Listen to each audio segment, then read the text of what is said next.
सावंतवाडीजवळ मळगाव घाटीत सायंकाळी 5 वाजल्याच्या सुमारास भीषण अपघात घडला।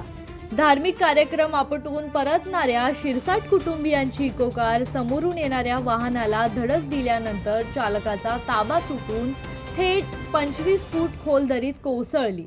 या अपघातात 7 जण जखमी झाले असून अपघातानंतर घटनास्थळी आणखी एक धक्कादायक प्रसंग घडला। झाडावरील मधमाशांनी अचानक हल्ला केल्याने जखमींना बाहेर काढण्यात मोठी अडचण निर्माण झाली। तरीही स्थानिक नागरिकांनी जीवाची पर्वा न करता मदत कार्य सुरू ठेवले। सामाजिक कार्यकर्ता रवी जाधव, मायकल डिसूजा, विशाल बांदेकर, मनोज नार्वेकर आणि गणेश पेडणेकर यांनी तत्परतेने मदत कार्य करत सर्व जखमींना सुरक्षित बाहेर काढले।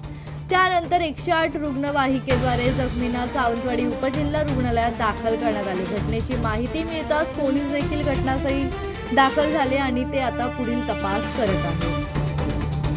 पंकज मडे, जनशक्ती, सावंतवाडी।